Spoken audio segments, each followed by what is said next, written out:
तो प्यारे विद्यार्थियों नमस्कार, स्वागत है आप सबका एक और नए वीडियो में। प्यारे विद्यार्थियों, आज हम यहाँ पर देखने वाले हैं त्रैमासिक परीक्षा 2024-25 के लिए कक्षा 11वीं का अर्थशास्त्र विषय का पूरा क्वेश्चन पेपर और इसका पूरा सॉल्यूशन।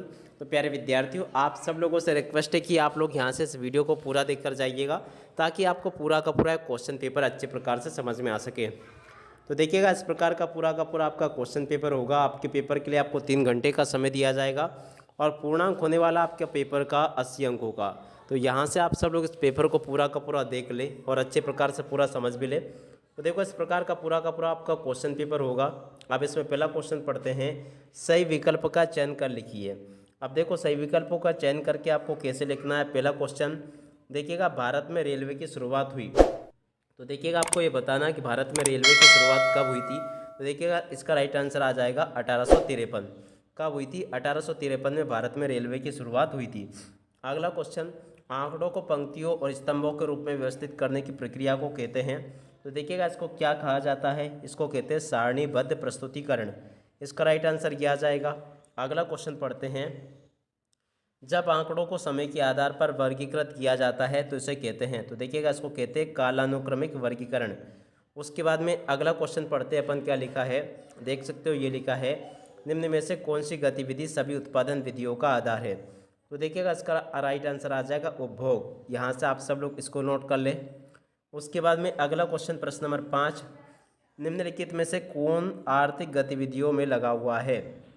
एक किसान अपने उपभोग के लिए गेहूँ उगा रहा है, एक पिता अपने पुत्र के लिए पुस्तक खरीद रहा है, एक व्यक्ति मंदिर जा रहा है। तो देखिएगा, इसका राइट आंसर वैसे ये आ जाएगा, आ एवं बा दोनों। अब इसके बाद में चलो हम आगे बढ़ते हैं, आगे के क्वेश्चन और उनके आंसर को देखते हैं। अब देखिएगा, इसके बाद में यहाँ से आप सब लोग इन क्वेश्चन को देख लें।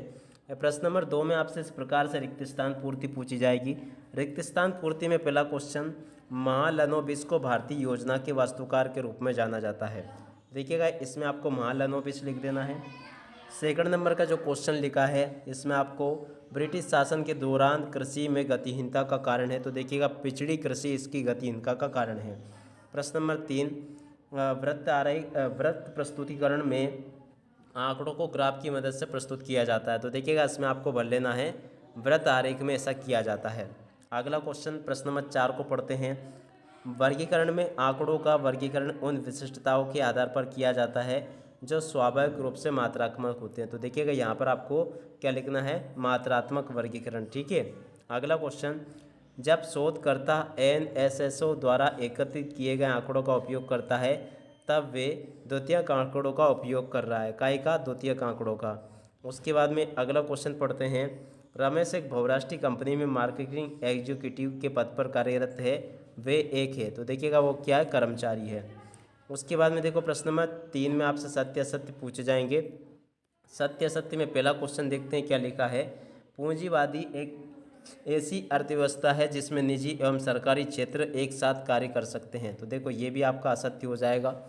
उसके बाद में अगला क्वेश्चन, ब्रिटिश शासन के दौरान भारत में कृषि उत्पादकता बहुत कम हुई। तो देखिएगा, ये भी आपका सत्य हो जाएगा। अगला क्वेश्चन, आयात चित्र के बिना बहुभुज का निर्माण नहीं किया जा सकता। तो देखो, ये भी आपका असत्य होगा। अगला क्वेश्चन, मिलान चिन्हों का उपयोग आवृत्ति वितरण को व्यवस्थित करने के लिए किया जाता है। तो देखिएगा, ये भी आपका सत्य हो जाएगा। शोधकर्ता द्वारा संग्रह किए गए आंकड़े द्वितीयक आंकड़े कहलाते हैं। तो देखो, ये भी आपका असत्य हो जाएगा। सांख्यिकी परिणाम केवल औसत ही सही होते हैं, सदैव नहीं। देखो, ये भी आपका सत्य होगा। तो देखो, इस प्रकार से आप सब लोग यहाँ तक के क्वेश्चन को देख लो और इनके आंसर को भी कंप्लीट कर लो। इसी प्रकार के क्वेश्चंस आपसे परीक्षाओं के पेपर में पूछे जाएंगे, जैसा कि आपको मैंने बताया। उसके बाद में देखो, प्रश्न नंबर 4 में आपसे जोड़ी पूछी जाएगी। अब चलो जानते हैं कि जोड़ी का मिलान आपको कैसे करना है। जोड़ी मिलान में पहला क्वेश्चन, एक व्यक्ति जो अपने लाभ को अधिकतम करने के लिए उत्पादन प्रक्रिया में हिस्सा लेता है। तो देखिएगा, उसको कहते हैं हम उत्पादक। उसके बाद में अगला क्वेश्चन, आंकड़ा संग्रह विधि। तो देखिएगा, इसकी जोड़ी मिल जाएगी व्यक्तिगत साक्षात्कार से। प्रश्न नंबर 3 लिखा है, सांख्यिकी श्रृंखला जिसमें आकृति वितरण ना हो। तो देखिएगा, इसकी जोड़ी इससे मिल जाएगी व्यक्तिगत श्रृंखला से। संचयी आवृत्ति वक्र की जोड़ी मिल जाएगी ओजाइक वक्र से। स्वेज नहर का प्रारंभ। तो देखिएगा, इसकी जोड़ी 1869 से। भारतीय अर्थव्यवस्था की जोड़ी मिश्रित अर्थव्यवस्था से। औद्योगिक नीति की जोड़ी 1965 से। तो देखो इस प्रकार से आप सब लोग अपने जोड़ी के मिलान को पूरा का पूरा कंप्लीट कर लो। इसी प्रकार के क्वेश्चंस आपसे परीक्षाओं के पेपर में पूछे जाएंगे, आप सब लोग इनको देख लो और इनको पूरा का पूरा समझ भी लो। यहाँ तक का पूरा मैंने बता दिया आपको।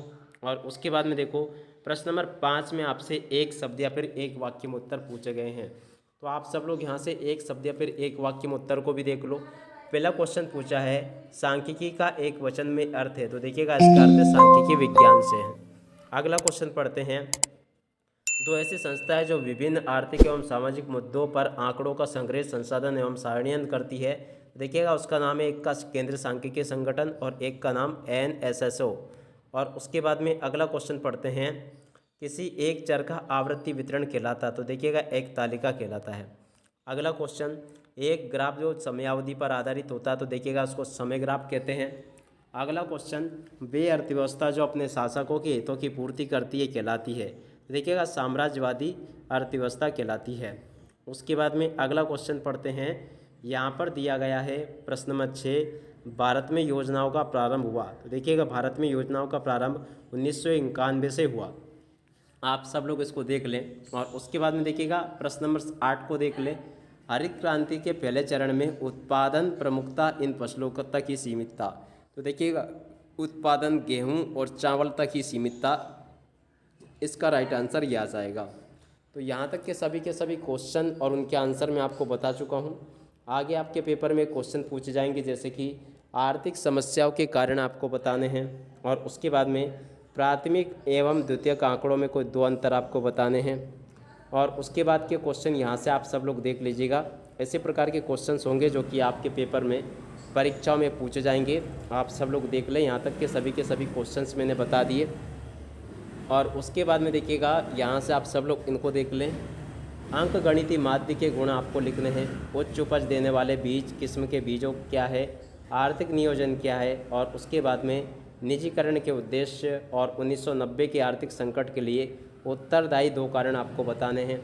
ऐसे प्रकार के क्वेश्चंस होंगे जो कि आपके पेपर में परीक्षाओं में आपसे पूछे जाते हैं। तो यहाँ तक के सभी क्वेश्चन आप लोग देख लें और इनको अच्छे से समझ भी लें। टोटली यहाँ तक के सभी क्वेश्चंस और उनके आंसर्स मैं आपको बता चुका हूँ, जैसे कि प्रश्नावली किसे कहते हैं, प्राथमिक आंकड़ों के संग्रहण की विभिन्न विधियाँ कौन कौन सी है। उसके बाद से यहाँ से आप सब लोग देख लीजिएगा। तो देखिएगा आपके पेपर में आने वाले लगभग सभी के सभी क्वेश्चन और उनके आंसर मैं आपको बता चुका हूँ। आप सब लोग यहाँ तक के देख लें और इनको पूरा का पूरा समझ भी लें। देखिएगा यहाँ तक के सभी क्वेश्चंस और उनके आंसर्स मैंने आपको बता दिए। आप सब लोग इनको देख लें और अच्छे प्रकार से पूरा का पूरा इनको समझ भी लें। आप सब लोग इसको अच्छे से तैयार कर लीजिएगा और बहुत ही जल्दी मैं आपको इसके जो प्रश्न नंबर 6 से लेकर 23 तक के क्वेश्चन हैं उनका सॉल्यूशन भी देने वाला हूं। तो आप सब लोग उस वीडियो को देखना मत भूलिएगा। तो आप सब लोग अभी तक का इतना जरूर कंप्लीट कर लें। अब इसी के साथ में इस वीडियो को यहीं पर पूरा करते हैं। नमस्कार, जय हिंद, जय भारत।